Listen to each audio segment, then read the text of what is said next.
রূপান্তর নাটকটিকে কেন্দ্র করে ফারহান আহমেদ জোবানকে বয়কটের ডাক দিয়েছে নেটিজেনরা। তাদের অভিযোগ এই নাটকে ট্রান্সজেন্ডার বা সমকামিতাকে প্রমোট করা হয়েছে এবং সেটা তাদের ধর্মীয় অনুভূতিতে আঘাত এনেছে। যার নাটক দেখার জন্য দর্শকরা অপেক্ষা করে, যার নাটকের জন্য দর্শকরা এত পাগল, তাকেই আজকে এত বড় সমালোচনার মুখে পড়তে হলো। নাটকটা প্রায় বেশিরভাগ মানুষই দেখতে পারেননি, কারণ ইতিমধ্যে এটি ইউটিউব থেকে সরিয়ে নেওয়া হয়েছে। সো প্রথমে আলোচনা করি যে কি এমন আছে এই নাটকে। আসলে ভাই, নাটকে ওইরকম কোনো গল্পই নাই। আমার মতে এটা নাটক হওয়ারই যোগ্য না ভাই। যাই হোক ভাই, আমি সাধারণ মানুষ, আমার কথাতে আর কি হবে।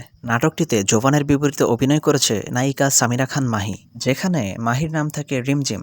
তো রিমঝিমের জন্মদিন উপলক্ষে তার মামা তাকে একটা পেইন্টিং গিফট করে, যেখানে তার ছবি আঁকা ছিল। তো এইটা দেখার পরে রিমঝিম খুবই খুশি হয়ে যায় এবং সে আর্টিস্টের সাথে দেখা করতে চায় যে এই পেইন্টিংটা এঁকেছে। তো ফাইনালি সে তাকে খুঁজে বের করে এবং দেখা করার পরে সে আর্টিস্টের প্রেমে পড়ে যায় এবং তাকে বিয়ে করার জন্য পাগল হয়ে যায়। সেই আর্টিস্টটি ছিল জোবান এবং নাটকে যার নাম ছিল সৌরভ। সৌরভ তাকে একদমই পাত্তা দেয় না। তারপরে সে তার মাকে পাঠায়, তার মামাকে পাঠায় তার পক্ষ থেকে বিয়ের প্রস্তাব দেওয়ার জন্য। তারপর ফাইনালি তারা জানতে পারে সৌরভ ডিএসডি নামক একটা বিরল রোগে আক্রান্ত, যার পূর্ণরূপ হচ্ছে disorder of sexual development. That means জোবান ছেলে হলেও তার মধ্যে যে হরমোনগুলো আছে সেটা হচ্ছে মেয়ের।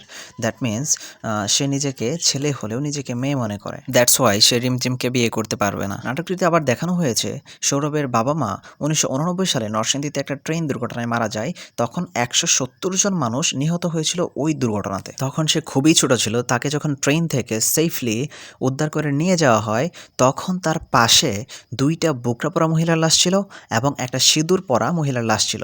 সো সে যখন বড় হয়েছে, তাকে নিয়ে যাওয়া হয় শিশু আশ্রয় কেন্দ্রে, সেখানে সে বড় হয়। তো সে বড় হওয়ার পরে সে জানে না আসলে তার মা কে, ওই বোকরা পরা মহিলা নাকি সিঁদুর পরা মহিলা। এটাই বোঝা গেল যে তার ধর্ম কোনটা সে জানে না। সে কি আসলে হিন্দু নাকি সে মুসলমান। সো এটার জন্য নেটিজেনরা বলতেছে যে এখানে শুধু সমকামিতার প্রচার করা হয় নাই, নাস্তিক্যবাদেরও প্রচার করা হয়েছে। এই জন্যই মেইনলি দর্শকরা জোবানকে বয়কটের ডাক দিয়েছে। আবার অনেকে তো বলতেছে জোবানকে ক্ষমা চাইতে হবে। আসলে আমি নিজেই বুঝতে পারলাম না এখানে ট্রান্সজেন্ডারের সাথে নাস্তিক্যবাদের মিলটা কোথায়।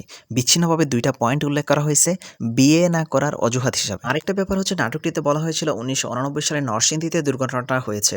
আসলে কিন্তু এটা সত্য নয়। দুর্ঘটনাটা ঘটেছিল টঙ্গীতে এবং সেটা 1989 সালের 15ই জানুয়ারি, যেখানে 170 জন মানুষ মারা গিয়েছিল এবং 400 জনেরও বেশি মানুষ আহত হয়েছিল। তবে এটা বলতেই হবে, জোবান এই নাটকটা করার কারণে তাকে ভালোই মাসুল দিতে হয়েছে। তার যে ফেসবুক পেজটা ছিল সেটাও উধাও হয়ে গিয়েছে, সেটাও নষ্ট করে দেওয়া হয়েছে। এখন আসি ওয়ালটনকে কেন বয়কটের ডাক দিয়েছিল নেটিজেনরা। আসলে ওয়ালটন এই নাটকটা স্পন্সর করেছিল। নাটকের মূল স্টোরিটা প্রথম থেকে আসলে ওয়ালটন জানতো না, যেটার জন্য তারা দুঃখ প্রকাশ করেছে এবং তারা আইনি পদক্ষেপও নিতেছে বিজ্ঞাপনী প্রতিষ্ঠানের বিরুদ্ধে, এবং তাদের সাথে সমস্ত বিজ্ঞাপনী চুক্তিও তারা বাতিল করে দিয়েছে অলরেডি, এবং নাটকটিও তারা ইউটিউব থেকে সরিয়ে নিয়েছে। জনগণ তো ওয়ালটনকে মাফ করে দিয়েছে, কিন্তু আসলে সবচেয়ে বেশি ক্ষতিটা জোবানেরই হয়েছে। ভাই, নাটকে হয়তো বা মাহি আপু শেষে যায় জানছে যে জোবান ভাই ট্রান্সজেন্ডার, কিন্তু মাহি আপু তো কাজ শুরু করার আগে থেকেই জানতো যে নাটকের গল্পটা কি। তাও কেন এরকম নাটকে অভিনয় করলো। মাহি আপুকে নিয়ে কেন জানি দর্শকরা তেমন একটা কিছু বলতেছে না। যাই হোক ভাই, এই ছিল রূপান্তর নাটকের কাহিনী।